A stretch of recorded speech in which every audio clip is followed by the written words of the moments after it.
Aloha and mahalo, Chris. Thank you. Yeah, so I'm going to do this fun thing that I love to do, and I'm just going to open up the Course in Miracles. And whatever page I open to, I'm going to share on. Aloha, Chris. And mahalo. It's always so lovely to hear your beautiful voice. And aloha dancers, aloha to everyone else in the room. Guess what page I opened to? Chapter 28. Actually, it's funny, I opened to this same chapter the other day and shared at the beginning of this chapter, but I just opened up to the beautiful relationship. The beautiful relationship. It never seems to open in the manual. Right, isn't that funny? I guess, I don't know, the manual's kind of right toward the end, right? So that's too funny. But yeah, I'm opened up in... where are we? We're a little bit into chapter 28 here, but the other day I shared on chapter 28. And fun sharing. I really enjoyed it. And so, let's see. This looks fun too, huh? A beautiful relationship. I'm kind of looking at this section here, and it's been a while that I've looked at this, so... First sentence is, God asks for nothing. I'm just looking back at the page. Oh, am I in a boat? Sometimes I think we live on a boat. It's like we live on a boat because if we look out and sometimes we just see the water. But of course it's not moving. So does it sound like a boat? I did change my settings the other day because my recordings were not very loud. Actually, let me just see if I'm recording. I'm sure I'm recording here. Yeah. They weren't very loud, so... you sound like a boat just rolled by. It was probably a truck. Yeah. I'm on Cam Highway here. What's that near the landing strip at the airport? And dancers put on there. This used to be an airport strip here, so it's really funny. It used to be. You've been here, Jay. Zoom, zoom, zoom. It was used to be an airport strip right along here, just like half a mile up the road. Cam Highway, I believe, was the airport strip in World War II. So, we're kind of on one side. It's funny, it feels like we're on a boat because we look out on the water, and sometimes when the tide's really high, we just look out on the water and it feels like we're on a houseboat. It feels beautiful. On the other side, we have the Kamehameha Highway, Cam Highway for short.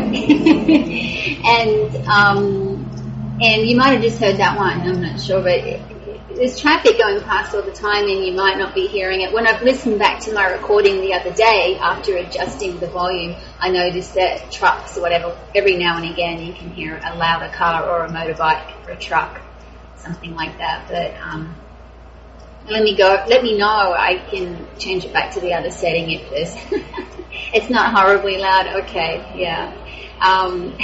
That's good. That's what it is. It's trucks on Kamehameha Highway. All is perfect. Yes, perfect. Alrighty, so let's look at the beautiful relationship in the chapter called The Undoing of Fear, chapter 28. And it's become really clear to me, and just sharing the other day on this beautiful section, on this beginning of this chapter, Undoing of Fear, recently it's just become clearer and clearer.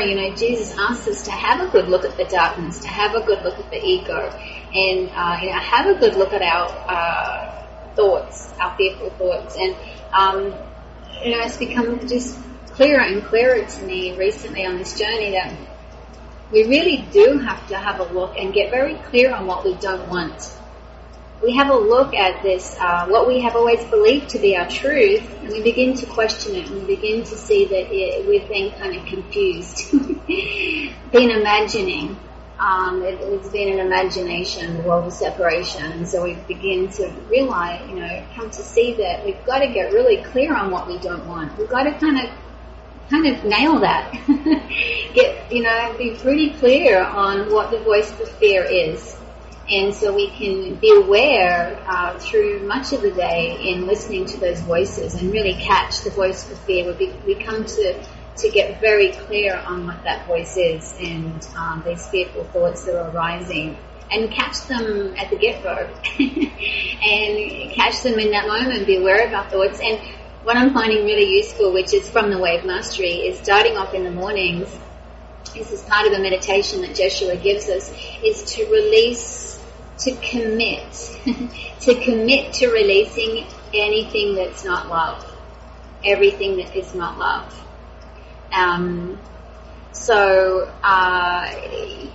Oh, that's good. Thanks, dancers, for letting me know you have your volume down and it's okay. That's good. Thank you.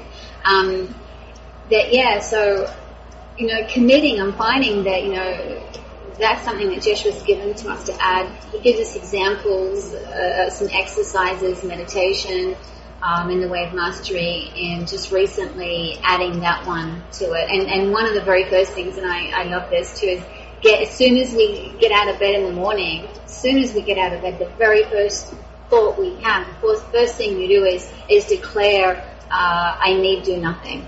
Immediately, as soon as we get up in the morning, I need do nothing, and straight away we're getting out of our own way and allowing Spirit, Holy Spirit, loving self to take over. And so I find that really great, starting off that way first thing in the morning. And this other tool of committing to releasing anything that's not love. And I'm finding, aloha Robbie, and I'm finding that in stating that first thing in the morning, that I'm seem to be more aware, becoming more aware throughout the day, not just of the actions as things are unfolding, but being very aware of the thoughts, the fearful thoughts that are just passing by, and watching them pass by, and not attaching to them, not seeing, and realizing immediately that's not part of me, that's not who I am, that's not my truth. That's a lie that I've been listening to. I bought into that, and that's just not my truth. And so being very aware, and I find that by committing first thing in the morning to releasing anything that's not love, I'm finding that it's very helpful in being aware of of the thoughts that are arising throughout the day. And of course, I went to say my thoughts, realizing that those thoughts are not, our truth. That those fearful thoughts are imagination, our imagined thoughts that we've believed in this tiny mad idea of separation and been running with. And so that it's just, and I see all these thoughts that seem to be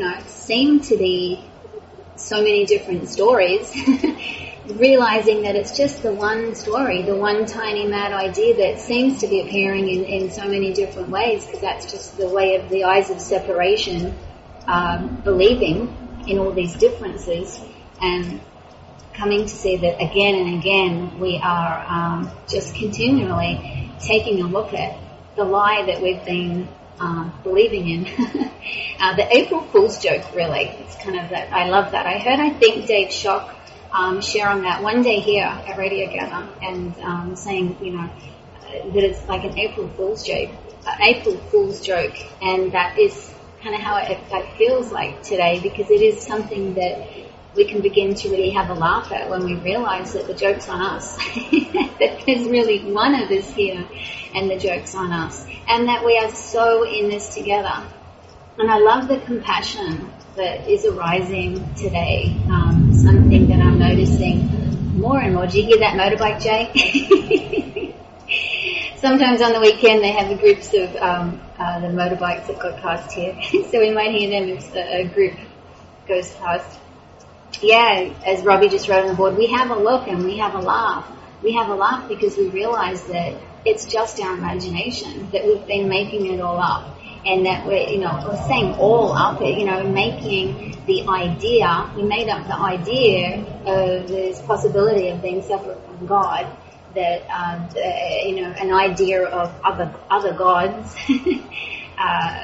differences, and that, we're really just becoming aware that it's just that, one initial belief that's just now falling away, that we're allowing it. for me, it feels like it's now that it's falling away. But of course, it's fallen away. It has fallen away. And you thought that was a boat going by too. That's funny. Yeah. It was a pretty cool looking bright orange motorbike. I can see it. I can see out the window here and watching all the cars go by. And of course, we live on the east coast here up north of the islands, kind of the mouth, just before the mouth to the North Shore. And so we get, there was a little truck. So we get a lot of, on the weekends, on Saturdays, it's probably going to be busier because, of course, we get a lot more holiday folks here. And this is the one highway up and down the island. So it is such a beautiful drive when you visit Oahu. Really beautiful drive up here, and such a place to really enjoy the world and not be attached to it.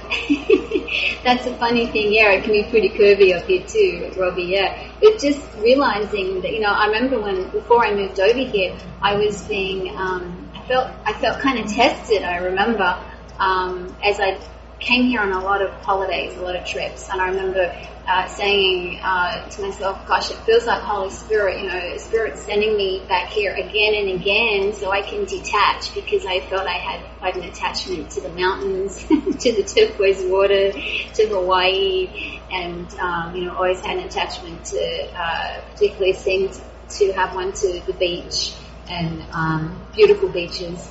I remember asking Ken Wapnick one time, when I was early on with the Course in Miracles, I remember feeling very upset. How can I enjoy the beach now when it's just a dream? And what am I supposed to do? And Ken Wapnick said, enjoy it. You're meant to enjoy it, have fun with it, but just know in the back of your mind, remember in the back of your mind that it really is a dream. And and that then we're detached. Of course, there's, and Robbie said just no attachment, that we can really let go and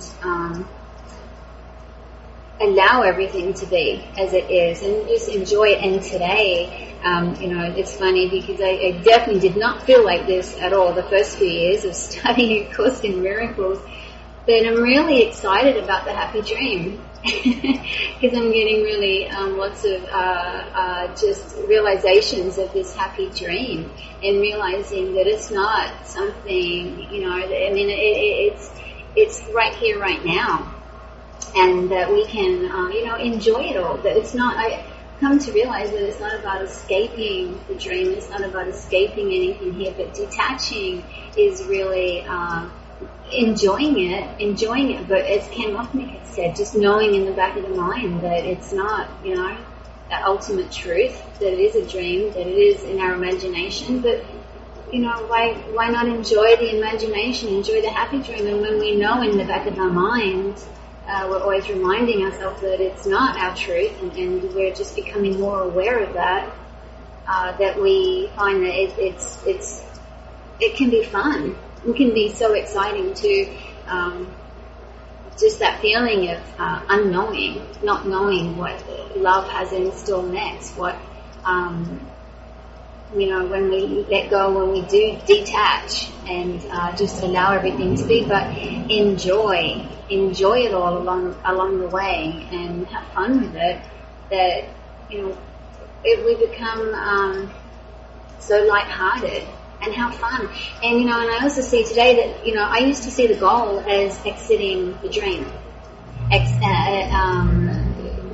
Kind of, there was an ego to kind of get away from. I guess there was darkness, but it was about exiting the dream. And I used to see that, but now today I see that, our goal, and Jesus tells us very clearly in A Course in Miracles that our goal is the real world, which I also see as the forgiven world, the happy dream.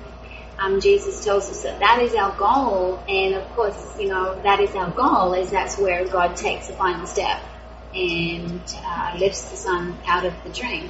But Jesus does clearly tell us that our goal is for the real world, And then, of course, God takes the final step.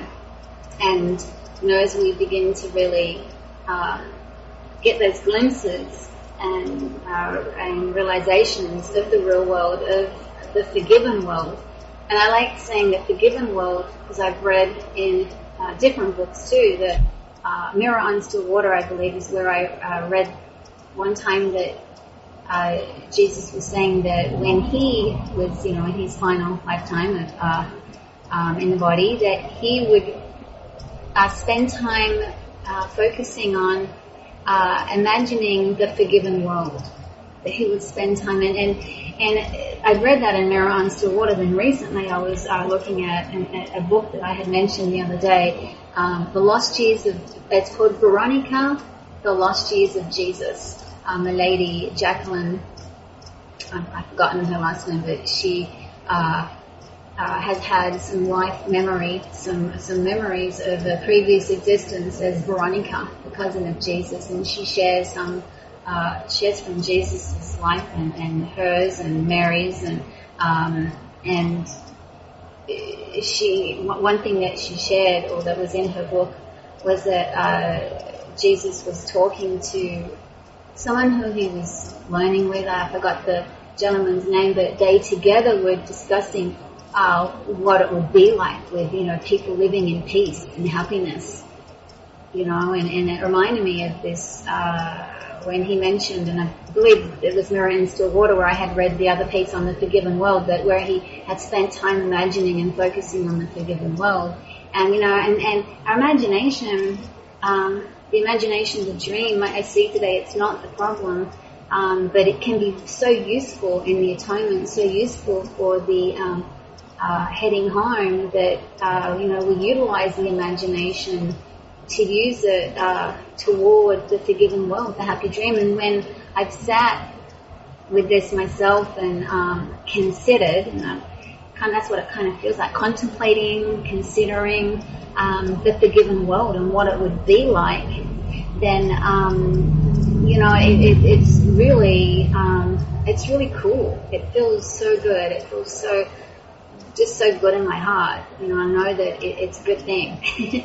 And and in those moments of contemplating and questioning what would this, would a forgiven world be like, beautiful, memories are flowing, and Holy Spirit gives us guidance and reveals to us what it would feel like. And, it's so beautiful in becoming a witness of that. So spending time with our imagination is, I found to be a really good thing, utilizing our imagination toward the forgiven world, or the real world, we can call it, or the happy dream, utilizing our imagination toward that, and just wondering, considering what would it be like if everyone was at peace, if everybody knew the truth within, if everyone was aware that we've been dreaming. Can we just imagine walking around and we can, just in considering it now, I feel the free flow of, just a free flow. And, it's feeling good, of course, feeling good in our heart, and our hearts are joyful, then it's got to be a good thing. It's a good thing. So anyway, I'm going to have a look here again at the beautiful relationship. I started here, but I'm going to read a little bit from here, and let's see what we have to share. So this again, it's in chapter 28 in its section. I do have the Sparkly open here, and I'm on page 660, and it's called The Beautiful Relationship. God asked for nothing, and his Son, like him, need ask for nothing, for there is no lack in him. An empty space, a little gap, would be a lack. And it is only there that he could want for something he has not. A space where God is not, a gap between the Father and the Son is not the will of either, who has promised to be one. God's promise is a promise to himself and there is no one who could be untrue to what he wills as part of what he is. The promise that there is no gap between himself and what he is cannot be false. What will can come between what must be one, and in whose wholeness there can be no gap, and in whose wholeness there can be no gap. So it reminds me of another part in A Course in Miracles where Jesus tells us that there's no way to differentiate between God and the Son. There's just no way. I love how Christian. There's no way to differentiate between God and the Son. And if we really sit with that in contemplation and really feel into that, really open ourselves up to that, there's no way to differentiate. We are so one with God. We are so one with God. No separation at all. And also what Jeshua is telling us here, the one. There is no separation, no separation, no separation. Oneness, oneness, oneness. And when I find myself questioning and getting a little caught up in figuring things out, so what I always come back to is I ask myself that question: is there any separation? And of course, it's just the separated mind, the seeming separate mind that is just where the questions are arising, that we're figuring things out. We come to find that, there's just no separation, and we can just bring that into our heart center and ask ourselves, and ask where God is. And God is right here, there's no separation. That we are so one with God that there's no way to differentiate. No way to differentiate.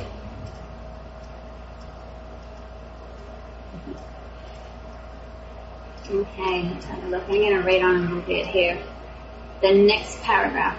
In the beautiful relationship. The beautiful relationship you have with all your brothers is a part of you because it is a part of God Himself. Are you not sick if you deny yourself your wholeness and your health, the source of help, the call to healing, and the call to heal? Your Saviour waits for healing, and the world waits with Him. Nor are you apart from it. For healing will be one or not at all. Its oneness being where the healing lies. And I'm going to repeat that sentence. For healing will be one or not at all. Its oneness being where the healing lies. What could correct the separation but its opposite? There is no middle ground in any aspect of salvation. You accept it wholly or accept it not. What is unseparated must be joined, and what is joined cannot be separate. We come to find that when we read join with our brother, we come to find that when we do go heart to heart, when we let go and we're looking through the eyes of love and we are going heart to heart, we realize that there's no joining necessary. But it is really letting go of the mind of separation. It's really letting go of the idea of separation, the thought of separation, and going heart to heart, realizing that we already are one heart. There's no hearts to join either, that we already are one heart, and we always were joined. There is no separation. Separation could not be. It is an imagined state that we have imagined separation. The separation never happens. And what is, just reading this last sentence here, what is unseparated must be joined, and what is joined cannot be separate. And then as we read that and open to that, we can see and realize that, of course, as Jesus tells us here in the Course, that we go home together or not at all. And if we think we can leave one person out, anybody, we can pick anybody. We think we can leave an animal or any part of creation out, that we think we're going to take everything but this or but that or but him or but her. We find out that it's the same that we're getting nowhere very quickly. In that as soon as we leave any aspect out at all, that we're leaving self out. Our self is what we're welcoming back.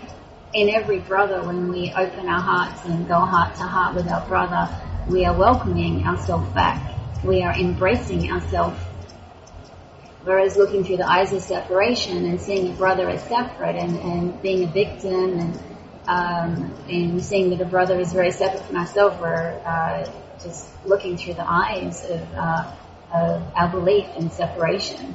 And from this place, it's just the lost feeling of wholeness. We've turned our back on God, turned our back on ourselves. And I see today that this journey is really about embracing self everywhere, becoming really open to inviting self home, saying yes, it is up to me. We are the Savior. That it is up to us. That we are so in this together. That going home is in every brother. And so every time a brother walks by or we're looking at anything that appears separate from ourselves, whatever it is that we're looking at on an image, an idea, a thought that appears separate, that we come to realize that if we're believing that there is anything at all that's separate from ourselves, then of course we're just looking through the eyes of the belief in the separation. And that really all we're dropping is just a belief. And we've held on to the story and believed in the story, and the story seemed so real that dropping that belief is just getting used to the idea that, again and again. So we're choosing love again and again. We're laying down the story again and again. And that's why this chapter, The Undoing of Fear, is so beautiful, that we really begin to have such a close look. We have such a close look at what we've believed in, and come to realize that the story of separation is really a story of fear. It's a frightened place to be without love, a frightened place to be in, and feeling lonely, alone, feeling separate, feeling isolated, feeling locked in by walls of a body and separated. And the feeling of freedom, spiritual freedom, is really an open heart. I see today, there's a motorbike for you, Jay. I see there's a bunch of them just went by. But I see that, being open-hearted today, being really open-hearted, and embracing, the motorbikes, embracing the beauty of everything that's around, and realizing that it's all my story, it's all our one story. It's a tiny mad idea, but it can be a fun idea. It becomes a fun idea as a happy dream. That as we realize that nobody is doing anything to anybody, that we're getting exactly what we ask for, moment to moment, and when we become to realize that it's a mirror, it's all just displaying as this mirror of our thoughts. All of our thoughts are coming back, and we come to see that we really are in charge. And the funny thing is, when I remember finally getting to the place where I really dropped the steering wheel, only to realize, of course, that we're just dropping the steering wheel from the separate identity that we believed ourselves to be, only to realize that as the loving whole self, we had the steering wheel all along. We come to realize that we are that is waking ourselves up. Again, we ask the question, is there any separation? No, and Jesus tells us here in what we just read, there's no separation at all, no separation. If there's no separation, can there be anything separate from us, guiding us home? If there's no separation, can home be anywhere else? Can heaven be anywhere else? Can God be anywhere else? And if there's no separation, what about that identity that we believed ourselves to be? And we have a really good look at that, and we realize it's just an imagination. There's no separation in the real world. There's no separation in the kingdom of heaven, which is right here. and we witness it as when our hearts are open. We realize it. And that's what I see as the journey of awakening today, is a journey of an open heart, of a heart opening, and a journey of embracing self, embracing our oneness. So at one with God, no way to differentiate that we are the God self. We are an extension of God. We are the extension which is extending. We are the extending of God. Yeah, the winged heart, Robbie read on God. Yeah, and it's, opening up our hearts. It's saying open up our eyes, opening up our minds. And again, the feeling of detachment arises, the feeling of detachment, that we're detaching from, and what are we detaching from?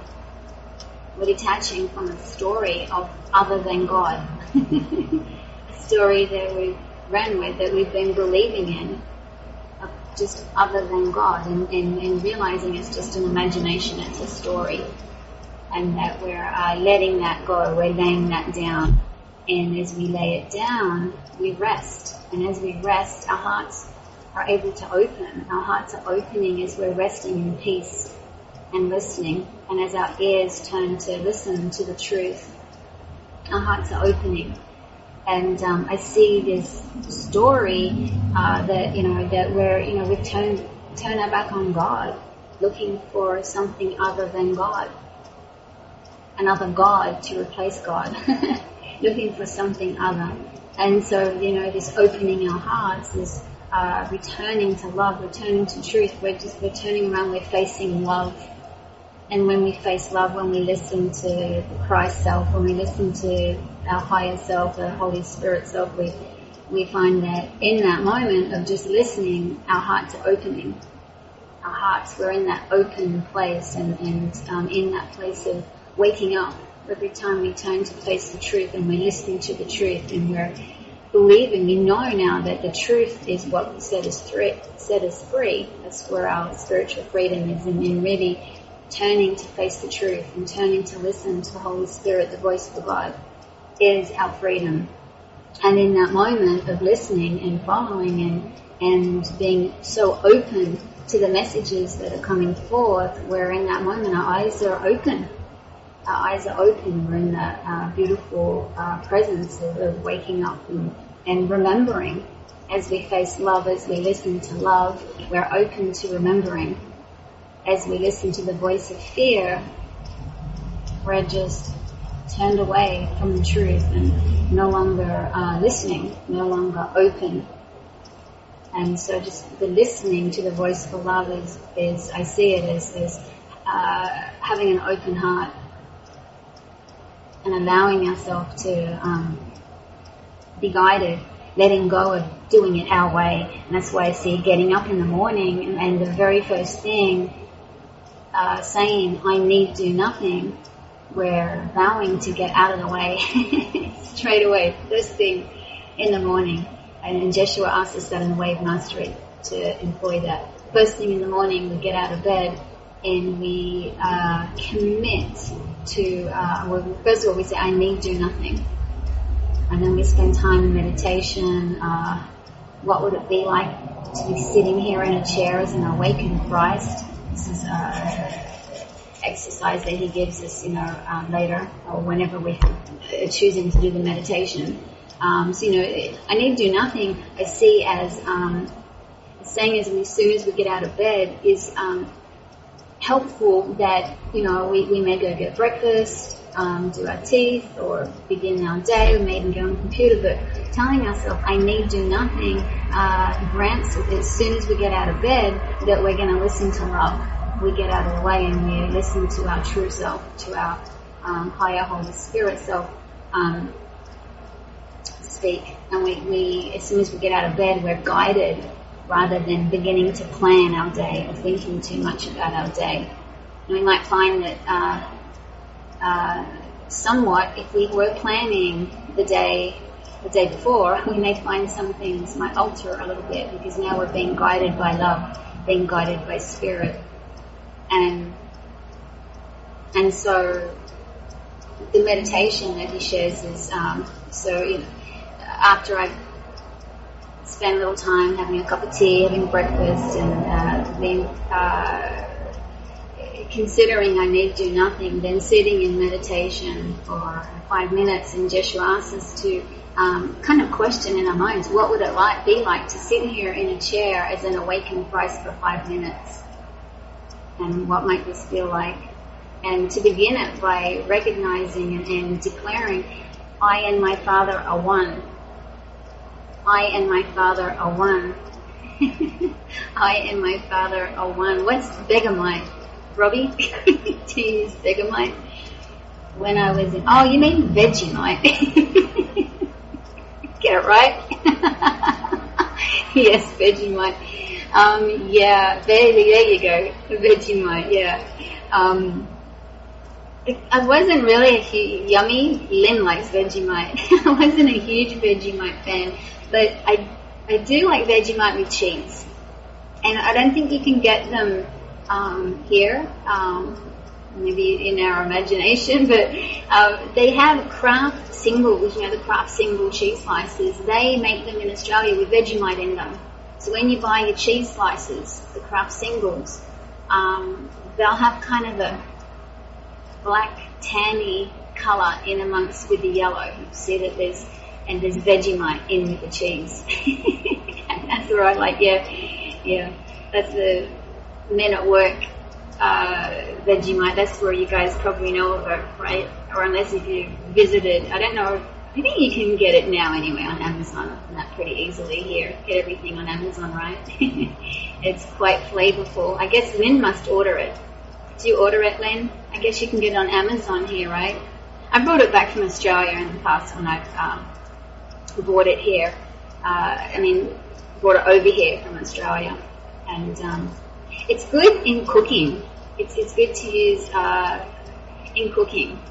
I used to make this kind of vegetable soup, and I used to put some of it in that, like half of a teaspoon or something in that, and give some nice flavour. So it can be good for cooking too. So, yeah, the good old Vegemite. Okay, so let's have a look. The next paragraph here under the beautiful relationship, and the beautiful relationship as this is unfolding, and beautiful relationship I see as the heart relationship, the one heart, our remembering, our realization that we are one heart, that we're not separate hearts, that we are so in this together. And that's when we take a step back and our hearts are open to our brother, and we're embracing the heart of our brother, remembering in that moment that it's all coming from here. We are still in this together, and this is where I find that this is where the compassion arises. When we really, truly embrace our brother heart to heart, and we instantly begin to realize that we've chosen compassion.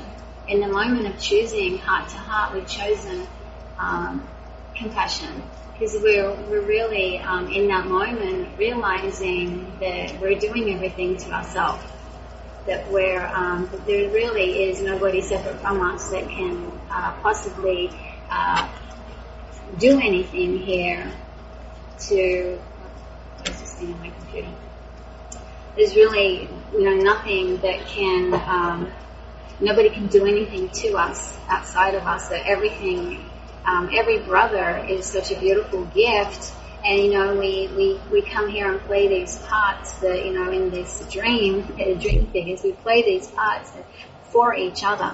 We are so here for each other, and when I've been becoming open to that recently and becoming very aware that brothers that I see things where I might want old stories are arising where I remember, I thought he did this, or I thought she did that, and realizing today as I look at something again where I'd had judgments on it in the past and see it arising, And I go, oh, that's how I saw it. But now today I see that, wow, my brother is here for me. This is all happening for me. This has come from me. And that we are so in this together. There's one of us here that is, that is seemingly separate and these seemingly separate bodies that are playing this beautiful mirror effect that just to let us know it's all happening for us, to let us know that, where is our belief? Where is our faith? Where is it lying? And what are we choosing in this moment? Are we choosing love? Or are we choosing, are we still staying stuck? And we come to find that state of unawareness is a place that we can find compassion for. We come to realize that state of unawareness, how can that be something to judge in being the witness of the unaware state of being unaware of the truth, being unaware of God, being unaware of our truth, and we see instantly the call for love. We see instantly without even words, without even anything, any actions, by just being the witness of the unaware state. And just being the witness of the unaware state, the compassion arises and just wanting to embrace and realizing in that moment of embracing that we just embraced ourselves. And so we come to find that it's in embracing our brother that we are embracing ourselves. That embracing our brother, we feel out of the compassion that we're wanting to hold the brother, and instantly in like a simultaneous response realizing that we are really wanting to hold ourselves, that we are really finding that we are the one here that is confused, and that this mirror effect, this mirror example is here for us to assist us in choosing again. And all that's unfolding is here for us to assist in choosing again. And this time choose love. And if we don't choose love, that's okay too. Because now here's another moment, another opportunity. And every meeting with a brother, as we know, Jesus tells us, is a chance encounter. It's a chance encounter for a holy encounter, for a holy moment of embracing self and inviting self back to self. And choosing to be the witness, in choosing love, in choosing the truth, we let go of doing it our way, and that's, getting out of bed in the morning and beginning our day like that, saying, I need do nothing. We get out of our own way. And as soon as we get out of our own way, we're choosing love by declaring, I need do nothing. It's a moment of choosing love. It's choosing to be the witness. We choose to allow the self that we believed ourselves to be, the body we believed ourselves to be, we are choosing to allow that to be the vessel for communication, for our path home, and we're allowing love to take up full residence, although love is always the only resident home, the one that we come to find that now we're not turning our back, now we're aware in the moment and in that state of I need do nothing, and becoming aware that we're really just falling into the free flow, becoming an allower. I remember Abraham Hicks speaking of the word allowing, being the allower. And I remember them saying unconditional love. They said that the closest that they could give us was that allowing another to not allow me. So when we can truly allow another to not allow me, and they said that that's unconditional love. And as we come to realize that as we're allowing another to not allow us, that moment of unconditional love is realizing that we're allowing ourselves. That if we're not allowing another, we're not allowing ourselves. And so in allowing our brother, allowing anything to unfold, seemingly whatever's unfolding, that we're being the allower. we're being the example of love and allowing, we realize that all we just did was allow ourselves, and that we're continually either allowing ourselves in every moment of the day or we're disallowing self. And in disallowing self, we're seem to be pushing the self away by seeing separate images. And allowing self, where